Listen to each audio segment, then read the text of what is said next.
കഴിഞ്ഞ ദിവസം നമ്മൾ വാഴക്കുളത്ത് പോയപ്പോൾ 3-4 ചക്ക കൊണ്ടുവന്നില്ലേ, അത് ഓരോരുത്തർക്കായിട്ട് പങ്കിട്ടൊക്കെ കൊടുത്തിട്ട് പിന്നെ ഞങ്ങൾ എടുത്ത് കഴിച്ച് കഴിഞ്ഞപ്പോഴേ നോക്കുമ്പോൾ കുറേ ചക്കക്കുരു ഞാൻ കഴുകി വൃത്തിയാക്കിയിട്ട് പുറകോശത്ത് ഒരു ചാക്കിൻ്റെ മുകളിലേക്ക് അങ്ങോട്ട് ഉണക്കാൻ ഇട്ട് കൊടുത്തിട്ടാ.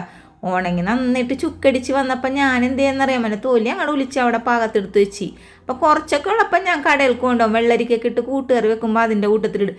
ഇത് ഞാൻ നോക്കുമ്പോഴേ കുറേ ഉണ്ട്. അപ്പോഴാണ് എൻ്റെ മനസ്സിലൊരു വെറൈറ്റി വന്നത്, എന്നാൽ പിന്നെ ചക്കക്കുരു വെച്ചിട്ട് ഒരു അച്ചാർ ഉണ്ടാക്കാമല്ലോ എന്ന് ഓർത്ത് ഇന്നലെ രാത്രി ഒന്ന് കുത്തിയിരുന്ന് ഞാനിത് കുഞ്ഞു കുഞ്ഞായിട്ട് ഇങ്ങനെ ഇതേപോലെ അരിഞ്ഞെടുത്തിട്ടുണ്ട് കേട്ടോ. രാത്രി 10 മണിയായപ്പോഴേ ഞാനിത് കുത്തിയിരുന്ന് അരിഞ്ഞത്. അപ്പം തന്നെ എൻ്റെ കെട്ടിയോമ്പോൾ നിനക്ക് വേറെ പണിയൊന്നുമില്ല, നാളെ നേരമ്പളത്തിന് നീട്ടിട്ട് കടയിലേക്ക് പോകേണ്ടതാണ്, ആരെങ്കിലും ഈ ചക്കക്കുരു വെച്ചിട്ട് അച്ചാർ ഉണ്ടാക്കുമെന്ന്. ഞാൻ പറഞ്ഞു ഞാനുണ്ടാക്കും മനുഷ്യ, ഇത് നമുക്ക് ഉണ്ടാക്കിയിട്ട് നാളെ കടയിലേക്ക് കൊടുത്താലോ എന്ന് പറഞ്ഞിട്ടാ.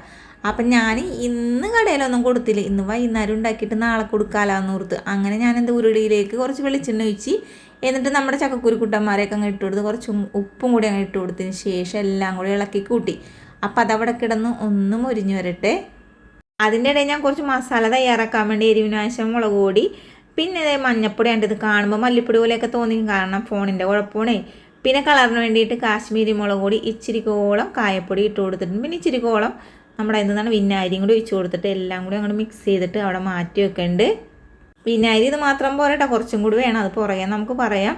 അപ്പോഴേക്കും നമ്മുടെ ചക്കക്കുരുവൊക്കെ വെന്ത് കിട്ടിയിട്ടുണ്ടായിരുന്നുണ്ടാ. ഇനി നമുക്കിതൊന്ന് പാത്രത്തിലേക്ക് മാറ്റി കൊടുക്കാം. ചക്കക്കുരു ഒരെണ്ണെടുത്ത് കഴിച്ച് നോക്കണം കേട്ടോ, അപ്പോൾ വെന്തിട്ടുണ്ടാകുന്ന മനസ്സിലാകും. ഇനി ഞാൻ എന്ത് ചെയ്യുന്ന നല്ലെണ്ണ ഉണ്ടായിരുന്നില്ല, പിന്നെ ഞാൻ അപ്പുറത്തെ ഷൈജൻ്റെ കടയിൽ പോയിട്ട് ചെറിയ കുപ്പി നല്ലെണ്ണ മേടിച്ചുകൊണ്ടുവന്നു. എന്നിട്ട് ഈ വെളിച്ചെണ്ണയിൽ കൂടി അങ്ങോട്ട് നല്ലെണ്ണ ഒഴിച്ചു കൊടുത്ത് അപ്പോൾ എണ്ണയൊക്കെ ഒന്ന് ചൂടായപ്പോഴേക്കും നമ്മുടെ കടുകിനെ അങ്ങ് ഇട്ട് കൊടുത്ത്, കടുക് പൊട്ടിക്കഴിഞ്ഞപ്പോൾ ഉലുവയും ഇട്ട് കൊടുത്ത്. എന്നിട്ട് എന്ത് ചെയ്തെന്നറിയാമോ, അരിഞ്ഞ് വെച്ചേക്കണം ഇഞ്ചിയും വെളുത്തുള്ളിയും പിന്നെ അതേപോലെ കുറച്ച് കറിവേപ്പില ഉണ്ടായിരുന്നു, അതും കൂടി ഇട്ട് കൊടുത്തിട്ടുണ്ട്. എന്നിട്ട് ഇതെല്ലാം കൂടി ഒന്ന് മൂപ്പിച്ചെടുത്തിട്ടുണ്ട്. അപ്പോൾ വടുകപ്പുളി അച്ചാറിന് വേണ്ടിയിട്ട് കുറച്ച് ഈത്തപ്പഴം മേടിച്ചതിൻ്റെ ഇരിപ്പുണ്ടായിരുന്നു, എന്നാൽ പിന്നെ അതും കൂടി അങ്ങോട്ട് അരിഞ്ഞിട്ട് കൊടുക്കാമെന്ന് നമ്മൾ അതും അരിഞ്ഞിട്ട് കൊടുത്തിട്ടാ. അതിന് ശേഷം നമ്മൾ കലക്കി വെച്ചേക്കണ മുളക് പൊടിയുടെ മിക്സില്ലേ അതും കൂടി അങ്ങോട്ട് ചേർത്ത് കൊടുത്ത് എൻ്റെ പൊന്നു ഇതങ്ങോട്ട് വെച്ച് കഴിഞ്ഞപ്പോൾ നല്ല അച്ചാറിൻ്റെ മണം വരുന്നിട്ട് ഇവിടെ ഉണ്ടായിരുന്നത്. അങ്ങനെ എല്ലാം കൂടി ഇളക്കി കൂട്ടിയിട്ടില്ലേ, ഈ ഈത്തപ്പഴം ഒന്ന് സോഫ്റ്റായി കിട്ടാൻ വേണ്ടിയിട്ട് ഞാൻ ലോ ഫ്ലെയിമിലിട്ട് കുറച്ച് നേരം ഇട്ട് കൊടുത്തിട്ടാണ്. അപ്പോഴേക്കും നമ്മുടെ ഈത്തപ്പഴമൊക്കെ നന്നായിട്ട് സോഫ്റ്റ് ആയിട്ടുണ്ടായിരുന്നു. ഇനി നമ്മൾ വറുത്ത് വെച്ചേക്കണ ആ ചക്കക്കുരുവിനെയും കൂടി അങ്ങനെ ഇട്ട് കൊടുത്തിട്ടുണ്ട്.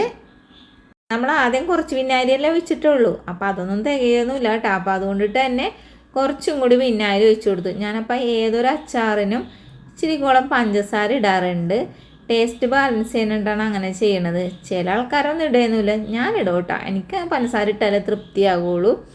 സത്യം പറഞ്ഞിട്ടുണ്ടെങ്കിൽ ഞാനിത് ആദ്യമായിട്ട് ഉണ്ടാക്കണേണ്. ചക്കക്കുരു ഇരിക്കണ കണ്ടപ്പോൾ എനിക്ക് തോന്നിയതാണ് ചക്കക്കുരു വെച്ചിട്ടൊരു അച്ചാർ ഉണ്ടാക്കിയാലോ എങ്ങനെ ഇരിക്കുമെന്ന്.